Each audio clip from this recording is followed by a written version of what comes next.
numeris 1 pasaulyje. Nailweb LT – lengvos medžio metalo sijos pramoniniams ir gyvenamiesiems pastatams. Sveiki gyvi, čia laida apie žūklę. Šiandien mes vėl esame prie ežero ir tęsime taikių žuvų žūklės temą.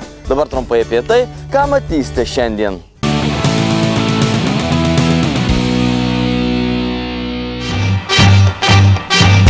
Šiandien aplankysime Vabalio ežerą ir jauko kvapu paerzinsime priekrantėje besiturškiančius lynus. Ši meškeriotojų ypač vertinama žuvis nuo seno yra apgaubta paslaptingumo skraiste. Nors kita vertus, kai žinai, ką daryti, tiesiog puikiai leidi laiką lynų žūklėje. Apie lengvą plūdelę, jaukus ir auksašonių pomėgius papasakosime laidoje apie žūklę. Netrukus po reklaminės pertraukos.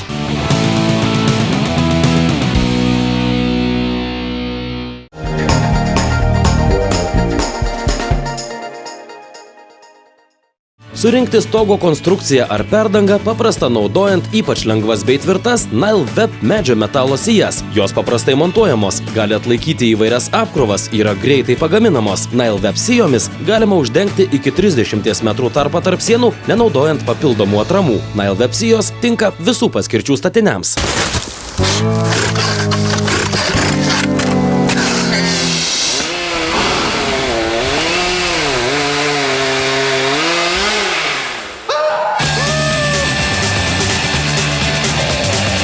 Stihl numeris 1 pasaulyje.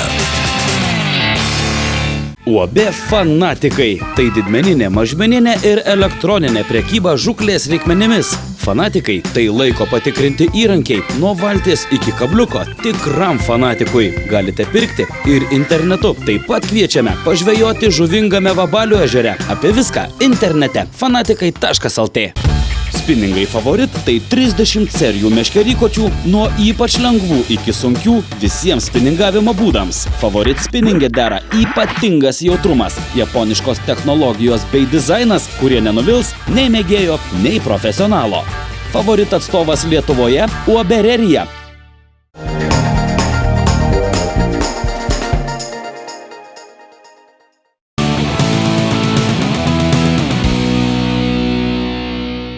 Čia laida apie žūklę. Mums žvejams vasara prasideda tuomet, kai pradeda ežeruose kibti lynai. Šiandien ir kalbėsime apie lynų žūklę plūdinę meškerę.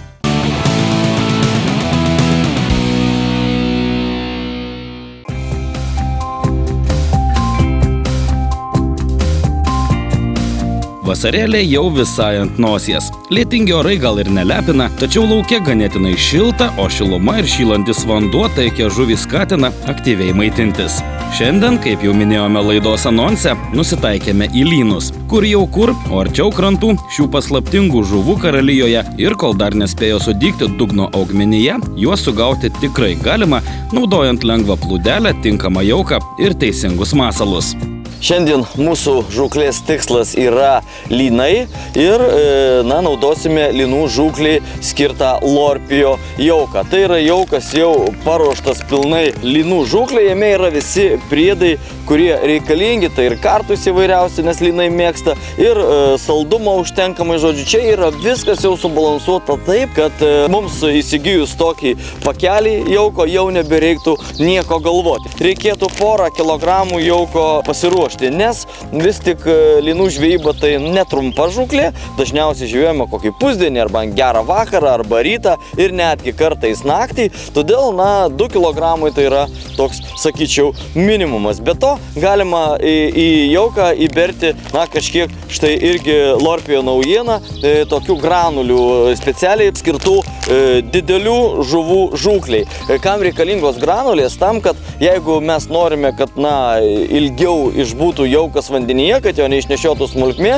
tai granulės yra kaip tik tai, ko reikia, nes jos tirpsta po truputį, vienos tirpsta 2 valandas, kitos 4 valandas, kitos net 5 ar 6 valandas tirpsta ir tuo pačiu tirpdamos skleidžia kvapą ir vilioja žuvį į žūklavietę, kur mes jaukiname. O šitas smulkus jaukas pritraukia žuvį į žūklavietę, tačiau neleidžia žuviai pasisotinti, bet skatina apetitą, skatina virškinimą. Be to galima į tą jauką dar įpilti ar įberti įvairiausių skystų ir birių priedų, jų yra tikrai daug, apie juos dar kalbėsime ne vieną kartą, nes Lorpio turi ir naujienų įvairiausių šiemet išleistų ir tikrai puikių dalykų, apie kurių, kitą kartą gali būti žūklė nelabai efektyvi. Tačiau šiandien man visų tų priedų dar nereikia, jų reikės vėliau, kai vanduo bus gerokai šiltesnis, o šiame jauke štai puikiai jaučiamas ir kalendros kvapas, ir tokio saldumo jaučiama. Dabar tai reikia tą jauką šiek tiek išmaišyti, tą kaiberių granulis, kad jos pasiskirstų vienodai. Be to, mūsų žuklavietėje gelmė yra maždaug apie 1,5 metro, todėl jaukas, turi būti tik tiek sudrėkintas, kad įmesime ir jis iš karto praktiškai pasiskirstys po 5-6 sekundžių pasiskirstys vandens tiek paviršiuje, tiek vidutiniuose sluoksniuose, tiek prie dugno, tuo sudarydamas debesį ir viliodamas žuvį. Šiuo atveju visų pirma, žinoma, lyną. Jauką ruošiame taip, kad suspaudus jį į rutulį, šis nebūtų labai tvirtas. Žuklavietėje viso labo 1,5 metro gelmės, dugne daug dumblo, senų žolių, tad mums nereikia, kad rutuliai susmigtų kažkur, kur žuviai bus sunku jauką pasiekti. Drėgmės užtenka tiek, kad pavyktų suformuoti rutulį, o užmetimo metu jis gali netgi sudūžti atsitrenkęs į vandens paviršių. Reikia nepamiršti vieno dalyko, kad netgi regis, kad jau jaukas viskas paruoštas, tačiau reikėtų palaukti dar maždaug 20 minučių, pusvalandį, kuomet visi kvapai, visos jauko dalelės susiims, kaip sakoma, persismelks drėgme ir tuomet dar, jeigu reikia, šiek tiek padrėkinti, nes dažniausiai padrėkinti vis tik tai reikia. Ir, kaip sakiau, geriau neperdrėkinti iš anksto, o padrėkinti tik tada, kai jau aišku, kokia ta jauko konsistencija yra. Na kągi, jaukas paruoštas. Belieka pasidaryti apie 10 mandarino dydžio rutulių ir juos sumesti į vieną tašką. Viso jauko mesti nereikia. Mat po kažkiek laiko sugavus kelias žuvis, vėl sveika švystelti 1-2 rutuliukus, kad jūsų žuklavietėje visuomet būtų kvapo ir smulkaus prievilo dalelių debesis. Tik pajaukinus, sumetus jauko rutulius, vis tik šiek tiek tas procesas yra triukšmingas, todėl tikėtis iš karto žuvies kibimo beviltiška, vis tik žuvis atplauks, stambesnė žuvis, lynai atplauks po 20 minučių, galbūt po pusvalandžio, todėl tą laiką galima skirti šiek tiek pakalbant apie tai, kaip reikėtų rinktis vietą lynams. Šiuo atveju mes štai žvejojame Babalio ežere, čia tų lynų iš tikrųjų yra daug, čia yra seklioji dalis, kur didžiausia gelmė yra 3-3,5 metro viduryje. Todėl tai yra būtent lyninės vietos, lyninė ežero dalis. Bet lyno reiktų ieškoti kažkur arčiau kranto, kur mažesni gyliai, nes vis tik ten vasarą būna sužėlę žolių sąžalynai, dabar jų dar nėra, tačiau jie po truputėlį jau ten iš dugno kyla ir lynai mėgsta knisti dugną būtent tokiuose vietose. Vasarą truputį kitaip yra daroma, kada jau žolės pakilę, tai žvejai, žvejojantys lynus sistemingai, jie įsivalo žolynuose tokį, sakykim, plotą, priberia kažkokio tai grunto, kad būtų gana kietas gruntas, kad ten žolės nekiltų ir tokiuose vietose žvejoja ten sistemingai jaukindami. Žodžiu, sistemų yra įvairiausių, žvejai įvairiausiais būdais tuos lynus žvejoja, o mes čia žvejojam, sakykim, pačiu paprasčiausiu būdu. Tiesiog žinome, kad toje vietoje yra atitinkamas dugnas, kad ten yra kylantys jau iš dugno žolynai po truputį augantys, reiškia, lynas ten turi būti ir ten jaukiname ir tikrai tikiuosi, kad lynas neaplenks mūsų jaukinamos vietos.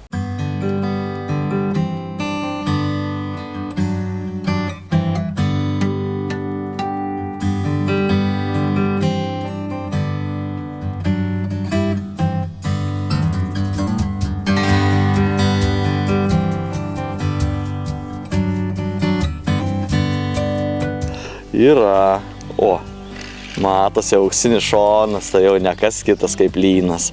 Toks smagus priešininkas lynas, net ir nedidelis, jis tiek duoda pasipriešinimo, kad, reikia šiek tiek įdėti pastangų, kad jį ištrauktų, tai jums ne kokia kita žuvis. Ir tiek jis spaudžia į žolę, net nelabai didelis. Bet, o štai gražuolė, tai čia, plauk čia. Plauk čia, mes tavim tuoj pasidžiaugsime ir paleisime. O, gražuolis. Gražus auksinis lynukas. Lynukas, čia ne lynas. Na, palauk, nesipardik, mes tuoj tave gražiai atkabinsime ir paleisime.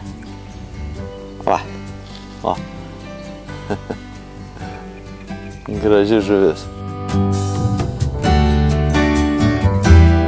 Kągi, mūsų jaukinimas nenuėjo perniek, palaukėme, na, ne 20 minučių, ne 30, bet maždaug 40 minučių ir štai jums pirmasis lyno kibimas. Tai labai smagu, nes, na, teorija, tą, ką aš papasakojau, vis tik yra teisinga ir lynai maitinasi, jau vanduo gana šiltas ir tikrai, na, verta pasidėti su meškere ir mūsų žūklė dar tik prasideda. O kas bus toliau, tiesiog pamatysime laidos pabaigoje.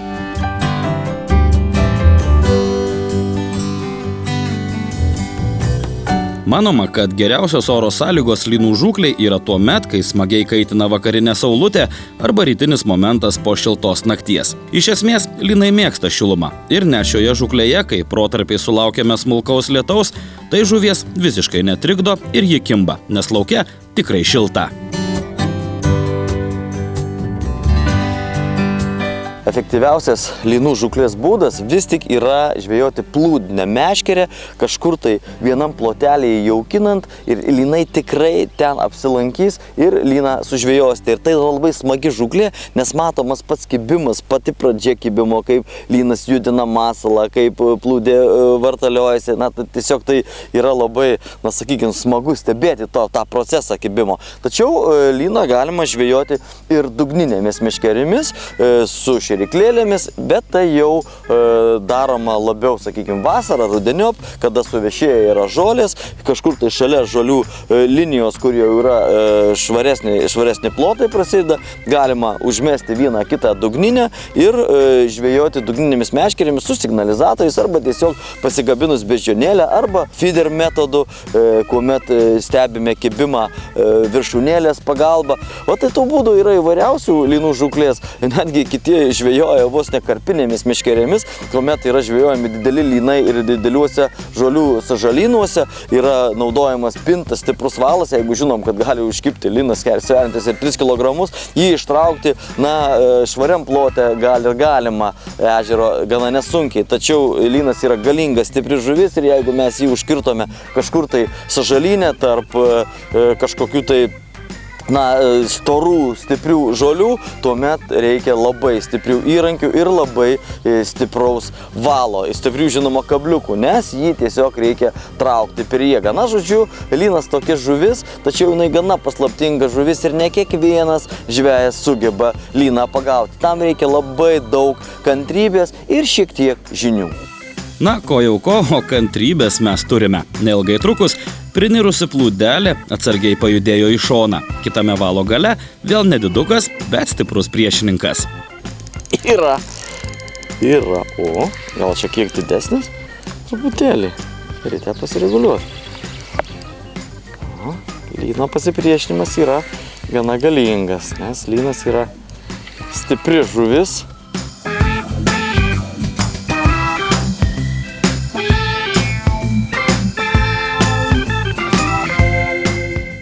Štai jis. Gražuolis. Nedidukai lynai tokie, na, iki pusės kilogramo sveriantys. Tas ir šitas tokie kaip broliai, dvyniai, kaip sukirpti.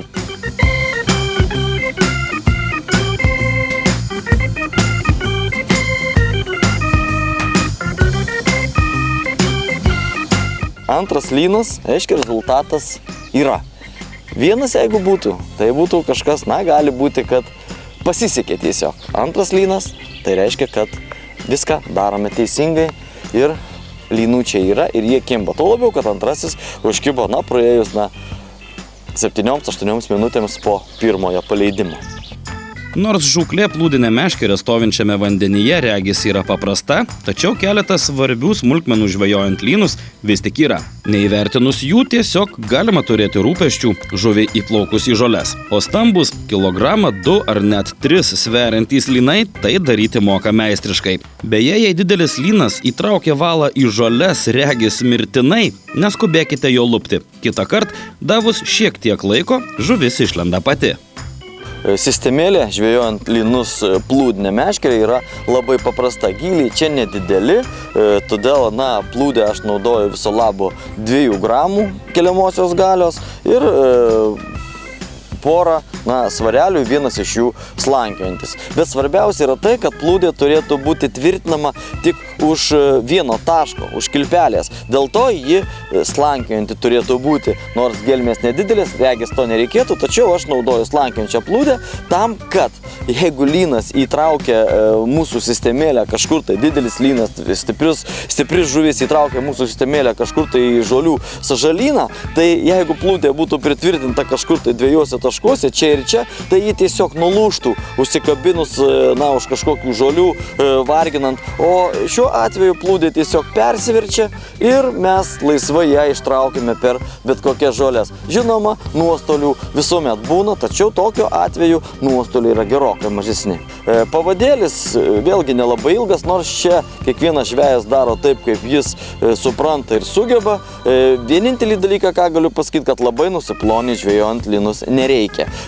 20 mm storio valas, paprastas monofilamentinis valas arba fluorokarbonas yra tikrai pats tas, ko reikia. Ir kabliukas turėtų būti gana tvirtas, neplonas, nes lynas yra stipri žuvis ir vis tik tai jį vargint reikėtų stipresnių, tvirtesnių įrankių, tvirtesnio valo. Pagrindinį valą aš naudoju 23 mm storio, nes tai turi būti tvirtas valas, nes lynas stipri žuvis. O meškerykotis tai paprasčiausias match tipo meškerykotis, kuriuo būtų patogu užmesti masalą. Ir turėtų būti gana tvirtas meškerykotis, vėlgi dėl to, kad lynas žuvis yra tvirta. Neužmirždami karts nuo karto žuvį paraginti jauko rutuliu, laiką ant Vabalio ežero lieptelio leidžiame tikrai puikiai. Kaip kokie nors karosai ar raudės, viens po kito lynai kimba retai. Tačiau nors ir nedažni, bet labai aiškus plūdės signalai bylojo, kad mums sekasi neblogai ir jaukinimo, įrankio bei pasirinktos vietos visuma yra teisinga. Yra. Ir beje, ką pastebėjau, kad lietutis kartais net ir sustiprina kibimą. Čia kažkur jų traukia man į žolę. Kažkur tai už kažko tai užkibo.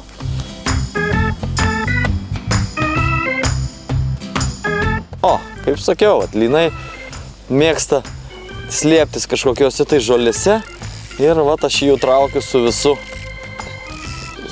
pernykščiu švendrės stiebu. Nendrės stiebas, vyniotas. Šis šiek tiek gražesnis. Manau, apie pusę kilogramo svers. Gražuolis, smagus.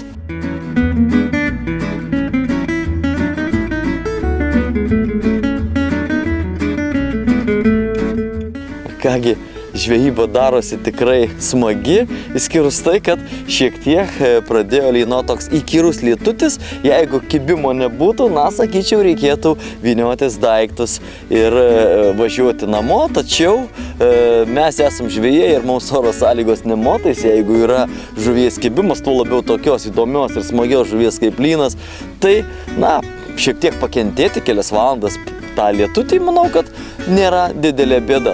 Kai bus toliau, tai bus, o mūsų žūklė tęsiasi. Ko gero, vienas geriausių laiko patikrintų masalų lynų žūkliai – tai paprasti sliekai, musės lervos ar jų sumuštinis užvertas ant kabliuko. Šiuo atveju jis puikiai veikia ir mums. Mat nėra smulkmės, kuri tokį masalą greit nutampo ir lėtapėdis lynas nespėja jo rasti. Jei vis tik taip atsitinka, geriausias priešnuodis tokioje situacijoje – stambesni masalai, kaip antai medaus, vanilės, braškės skonio ar net įvairių spalvų kukurūzai. Tačiau kitąkart negelbėja net ir jie.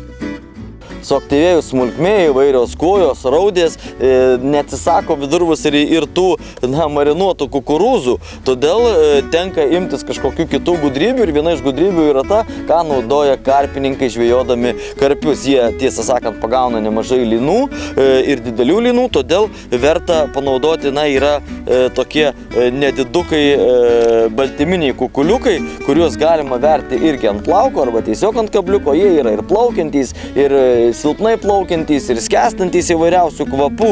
Ir tai yra efektyvus masalas lynų žūklei, tiesa jau ne plūdinę meškerę žvejojant, o žvejojant dugninę meškerę. Panašiai taip, kaip žvejojami karpiai, ant plaukelio padarius šiokį tokią sistemėlę, atviru kabliuku, tuomet, lyną galima sužvejoti ir labai didelį, ir jau nėra tos problemos su smulkia žuvim ir tų masalų gadinimu.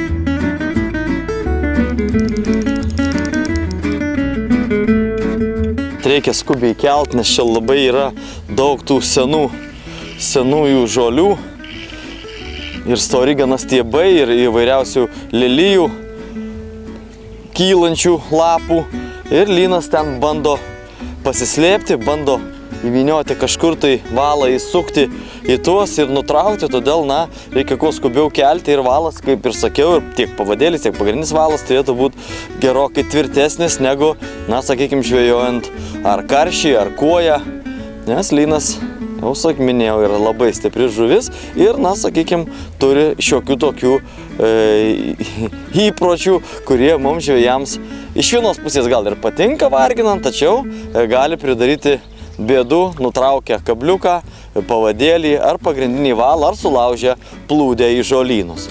Tai va, tokia yra lynų žūklė. Šiek tiek egzotiška ir šiek tiek specifinė. Vėl masaliukas yra sliekeliai, 2 sliekeliai, 2 musės lervos, tie vadinami dzikeliai.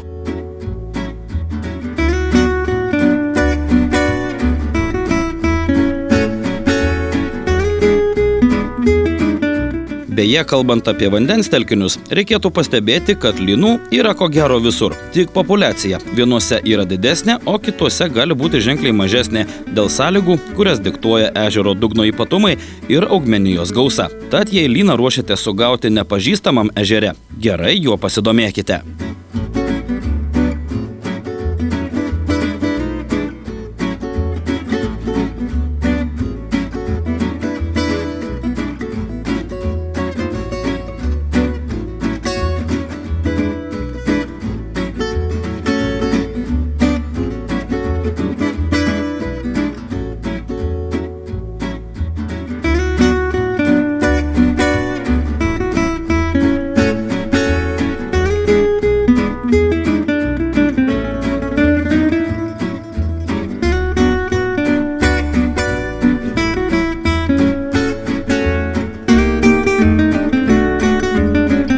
Tiesą sakant, retai kada pavyksta sužvejoti daugiau negu 3-4, o 5 tai iš vis geras rezultatas lynus. Todėl 5 lynai tai yra geras rezultatas. Paleidžiame lyną ir žūklę tuo užbaigsime.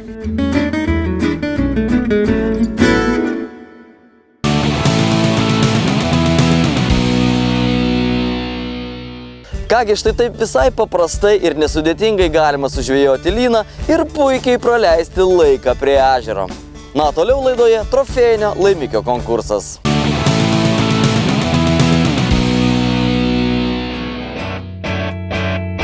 Trofėjinis laimikis gali virsti vertingu prizu. Jei sugavai kažką tokio, kuo norėtum pasigirti prieš visus, nedvejodamas siųsk mums žuvies nuotraukas ar video elektroniniu paštu apie zukle@gmail.com. Neužmiršk nurodyti žuvies svorio bei ilgio, papasakok, kur, kada ir ką žuvis tvėrė. Kiekvieną savaitę išrinksime vieną trofėjinio laimikio konkurso nugalėtoją, kuriam mūsų laidos draugas žuklės reikmenys fanatikai.lt padovanos vertingus prizus. Primename, laimikių nuotraukas galite mums siųsti elektroniniu paštu apie zukle@gmail.com. Keli šimtai įvairaus kalibro jūsų sugautų laimikių nuotraukų ir vaizdo įrašų vėl sukrito į mūsų elektroninio pašto dėžutę. Visų parodyti dėja nespėsime, bet pastebėjome tendenciją, jog per kelias pastarąsias savaitės sugaunamų plėšrūnų sumažėjo. Tačiau įvairiuose šalies kampeliuose žvejai prigaudė daug labai didelių karosų. Vienas egzempliorius vertas išskirtinio dėmesio. Tai ko gero visų karosų tėvas ir motina viename, kurį sugavo Juozas Bacevičius Šakių rajone. Šis rubuilis svėrė 3 kg 880 gramų, o susigundė naktiniu slieku. Sveikiname Juozą, jam atitenka mūsų laidos draugų fanatikai.lt įsteigtas prizas. Atminkite, jei ir jums pavyko sužvejoti kažką įspūdingo, mes visada laukiame laimikių nuotraukų. Sveikiname šios savaitės trofėjinio laimikio konkurso nugalėtoją ir dėja šiandien viskas. Susitiksime kaip visada lygiai po savaitės, ate? Nailweb LT – lengvos medžio metalo sijos pramoniniams ir gyvenamiesiems pastatams. Stihl numeris 1 pasaulyje.